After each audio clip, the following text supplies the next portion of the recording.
Netflix a été créé en 1997, 4 ans seulement après la mort de Pablo Emilio Escobar Gaviria.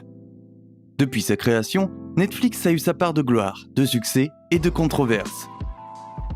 On peut dire la même chose d'Escobar, qui, parfois d'un seul coup, s'est attiré gloire, succès et controverses à la fois. Il n'est donc pas surprenant que lorsque les deux sont entrés en collision avec la sortie de Narcos en 2015, la célébrité, les succès et la controverse ont suivi, naturellement.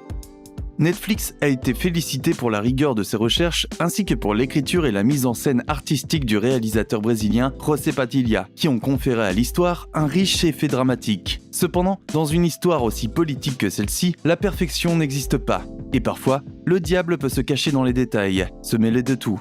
Maintenant, cacher pourrait être un mot fort, mais cette vidéo cherche à exposer d'autres aspects de l'histoire que vous ne connaissez pas. Des aspects comme les coulisses, les vérités dramatisées, la version de l'histoire du cartel et des survivants d'Escobar, et plus encore. Si vous n'avez pas vu la série, cette vidéo est pleine de spoilers au-delà des spoilers. Voici 10 choses que Netflix cache à propos de Don Pablo Escobar. Chef du cartel de Medellín, premier narcoterroriste et criminel le plus riche de tous les temps.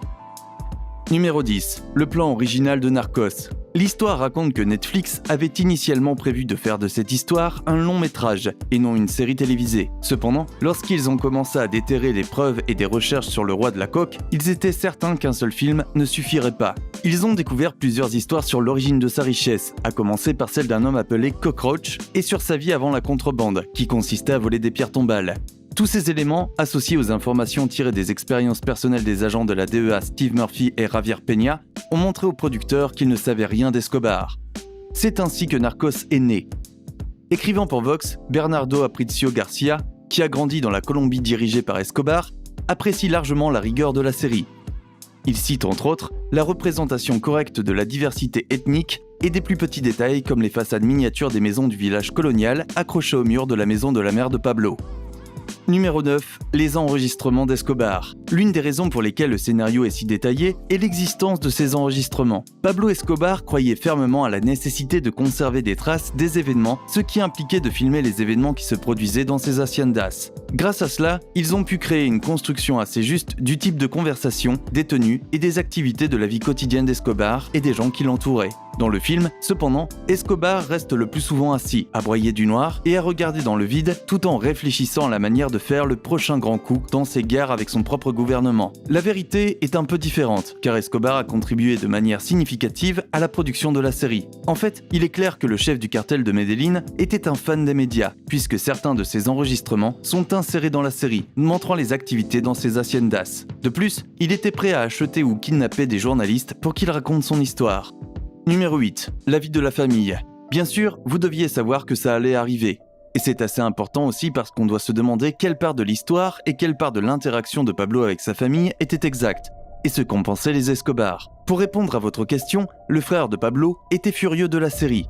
Et si vous avez regardé la série, vous vous demandez probablement maintenant où était le frère d'Escobar pendant toute la durée de la série. Roberto Escobar n'était pas seulement le frère de Pablo, il était aussi le comptable du cartel jusqu'à ce qu'il soit arrêté à la mort de Pablo. Alors croyez-moi quand je vous dis que Roberto n'était pas content quand la série montrait un autre comptable appelé Blackbeard arrêté puis dénonçant le cartel aux autorités. En réponse, il a demandé une compensation d'1 milliard de dollars au géant du streaming pour avoir dépeint son image et celle de son frère sans aucune consultation de sa part ou des autres membres de la famille. Comme la première saison n'était pas encore terminée, il a également proposé de vérifier les inexactitudes de la deuxième saison avant sa diffusion. Nous ne sommes pas sûrs que cela soit allé dans son sens. Entre-temps, d'autres membres de la famille ont également contesté la représentation de Pablo lors du siège du palais de justice ainsi que la manière dont il est mort. Mais nous y reviendrons bientôt.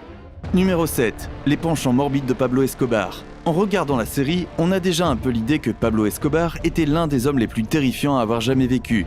S'exprimant en Lituanie dans le cadre des conférences Login, l'agent Steve Murphy explique comment, avant Escobar, les forces de l'ordre ne connaissaient pas le narcoterrorisme. Le narcoterrorisme implique le recours à la violence pour influencer les politiques gouvernementales contre les lois sur les stupéfiants. Selon Murphy, Pablo Escobar a été le premier narcoterroriste et pour être juste, ses activités terroristes sont bien documentées dans la série. Ce qui est également décrit est le fait qu'Escobar trouvait assez facile d'ordonner le meurtre d'autres personnes. Cependant, ses relations personnelles avec les gens semblent être plutôt bénignes, ne débouchant jamais sur quelque chose de mortel. Enfin, sauf dans des cas indéniables comme les meurtres de Moncada et de Galeano. En dehors de cela, dans son espace personnel, Pablo est surtout montré comme un homme troublé, ayant une relation romantique avec sa femme et ses enfants. En réalité, Don Pablo était un baron de la drogue jusqu'au bout des ongles. D'après les témoignages d'informateurs, Pablo pouvait percer les rotules de ses ennemis s'il en avait envie. Un autre fait non dit est son traitement des mules. Dans le film, Pablo utilisait des mules humaines et il payait toujours. En réalité, Pablo cousait de la cocaïne dans les mules qui allaient à Miami. De plus, les mules étaient parfois tuées pour éviter de dépenser de l'argent supplémentaire. Ceci de la part du 7e homme le plus riche du monde à l'époque. Une fois, un informateur des agents Murphy et Peña était serveur à l'une des fêtes de Pablo. L'informateur raconte qu'un autre serveur a été surpris en train de chaparder de l'argenterie. Pablo en a été informé et a décidé de scotcher les mains de la personne et de la jeter dans la piscine. Le serveur n'a pas pu échapper à cette manche de Squid Game et a fini par se noyer pour divertir les invités présents à la fête. Un autre exemple que nous connaissons est le fait qu'Escobar a tué tous les architectes qui ont construit l'une de ces centaines de maisons. Ces architectes, tous italiens, ont été tués parce qu'Escobar voulait que personne ne connaisse les secrets de chaque propriété. Même pour les meurtres d'amis d'enfance, Moncada et Galeano, il a été dit qu'Escobar a envoyé les doigts des hommes aux membres de leur famille. Tout cela fait que l'on se demande la véritable étendue de sa cruauté qui n'est pas dépeinte dans Narcos. Selon Bernardo Aparicio Garcia, la série passe largement sous silence sa cruauté gratuite. Numéro 6. La vraie nature du M19. C'est l'aspect de Narcos avec lequel la plupart des experts seront en désaccord. Le M19 était l'un des plus grands et des plus importants groupes de guérilla de Colombie. Leurs idéologies comprenaient le nationalisme de gauche, le bolivarisme, le socialisme révolutionnaire et la théorie du Foucault, inspirée par le révolutionnaire marxiste Che Guevara. Dans la série, le M19 est dépeint comme une bande d'idéalistes naïfs qui ne connaissent rien à la guérilla et était dirigé par un ancien professeur d'université qui ne connaissait pas non plus la guérilla. Ceci, mes amis, est une représentation dramatique des faits. Le M19 avait l'une des présences les plus redoutées en Colombie. Bernardo Aparicio Garcia raconte comment sa tante a échappé de justesse à l'attaque du palais de justice.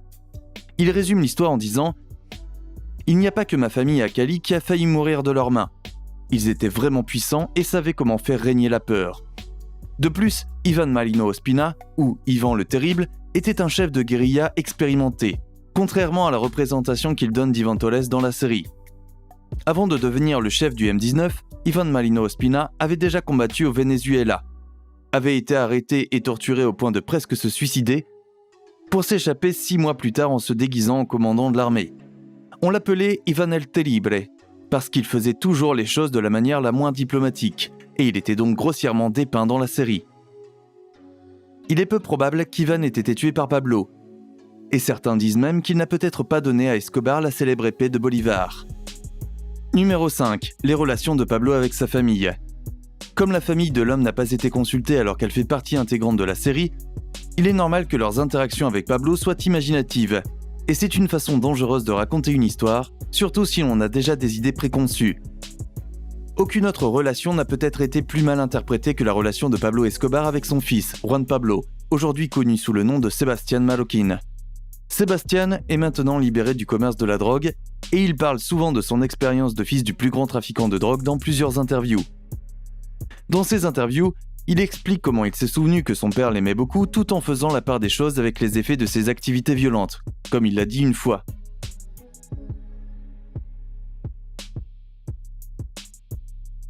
Sebastián dit que son père lui a appris à connaître toutes les drogues et que la marijuana était la préférée de Pablo. Il lui a expliqué que la cocaïne était un poison à ne pas prendre et qu'il devait le consulter si jamais il décidait d'essayer une drogue. Peut-être que cette éducation l'a aidé, ou que c'était le souvenir d'un parent qui avait souffert des effets de la toxicomanie, mais Sebastián n'a jamais ressenti la pression de prendre des drogues. Un élément crucial des interviews de Sebastián est le fait qu'il raconte que lui et sa mère ont supplié Don Pablo d'arrêter ses excursions en Colombie, notamment après l'attentat à la bombe qui a laissé sa sœur Manuela sourde à jamais d'une oreille. Leurs supplications sont bien sûr tombées dans l'oreille d'un sourd. Et Juan Pablo dit que cela faisait aussi partie de la nature de son père, qui était un mauvais perdant. Il cite des exemples où il grugeait même ses enfants lorsqu'ils jouaient à des jeux comme le Monopoly, simplement parce qu'ils voulaient gagner. Juan Pablo est dépeint comme très jeune et naïf dans la série, même lorsque Pablo l'appelle quelques minutes avant sa mort. Mais dans la vie réelle, Juan Pablo avait déjà 16 ans lorsque son père est mort, et il a un récit de la mort de Don Pablo radicalement différent de celui de la série. Et nous y viendrons bientôt. Numéro 4. Les secrets de la cathédrale. Dans la série, on découvre que la prison 5 étoiles d'Escobar est luxueuse et contient de nombreux objets personnels du baron de la drogue. Mais ça ne montre pas toute la vérité. Vous vous souvenez des enregistrements dont on parlait plus tôt ? Eh bien, il y avait encore plus de contenu d'Escobar caché dans la cathédrale. Dans le film, Escobar laisse derrière lui un grand livre avec des photos. Cependant, dans le livre des agents Murphy et Peña, Manhunters, How We Took Down Pablo Escobar, ils expliquent « Dans son bureau attenant, nous avons trouvé une boîte de pellicule dans la poubelle. Lorsque nous avons fait développer le film, nous avons trouvé des photos d'Escobar, que nous avons transformées en avis de recherche. » Peña ajoute qu'il y avait dans ses dossiers tous les avis de recherche lancés contre lui en Colombie, et à peu près tous les articles parus sur lui. Il conservait également des notes de menaces de ses ennemis soigneusement classées. Escobar était très ordonné, comme en témoignent les salles de bain de la cathédrale, que Peña décrit comme « curieusement étincelantes » avec des murs de 8 cm. Mais les découvertes les plus choquantes sont sans doute les lettres de mère offrant leur fille à Pablo pour des relations sexuelles, les déshabillant en dentelle et plusieurs vibromasseurs et jouets sexuels soigneusement rangés dans un placard. Un détail intéressant de leur livre, cependant, est le fait que Peña dormait dans le lit d'Escobar. Il raconte qu'il n'arrivait pas à trouver le sommeil dans le lit, se tournant et se retournant toute la nuit. Numéro 3. L'influence de Carlos Leder. Carlos Leder était le fils de Klaus Wilhelm Leder, un Allemand qui avait quitté son pays pour la Colombie, changé son nom en Guillermo Leder et épousé une Colombienne appelée Elena Rivas. Après le divorce de ses parents, Carlos est parti en Amérique avec sa mère et a fini par se retrouver en prison. C'est en prison que Carlos a rencontré un codétenu appelé George Young. Ils vont tous les deux comploter pour révolutionner le commerce de la cocaïne et commencer à transporter de la drogue vers les États-Unis à l'aide de petits avions. Par conséquent, Leder avait déjà commencé son activité avant même de rencontrer Pablo Escobar, et il a même contribué à rendre Escobar aussi riche qu'il était devenu. Leder lui-même deviendra milliardaire et proposera même de payer la dette extérieure de la Colombie à 2 reprises, notamment pour échapper à son extradition. Contrairement à la série, Leder n'était qu'une tête de linotte à qui l'on disait de se taire dans les réunions et qui se dénonçait régulièrement à la radio nationale. La description de son histoire et de sa disgrâce est loin d'être exhaustive. Numéro 2. Le suicide d'Escobar.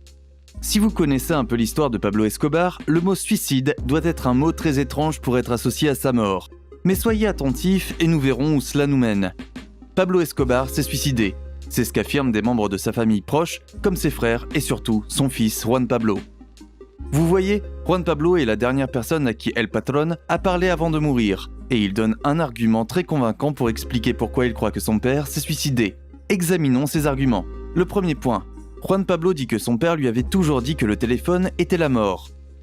C'est parce que Don Pablo savait très bien que la DEA, la CIA, Central Spike et les policiers surveillaient les ondes pour trianguler l'emplacement des membres du cartel.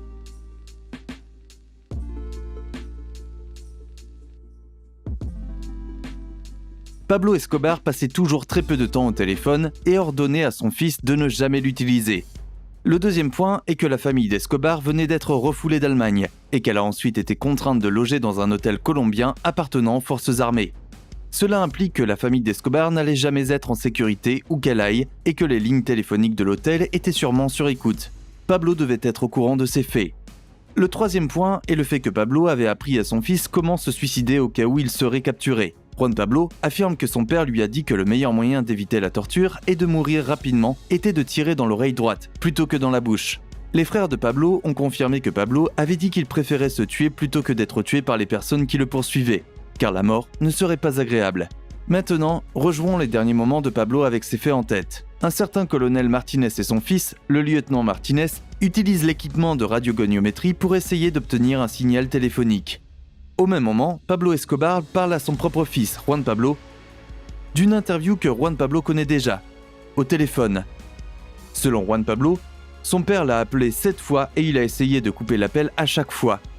Il raconte qu'il s'est plaint à son père que c'était dangereux car leur téléphone était probablement sur écoute et qu'il connaissait déjà le sujet abordé.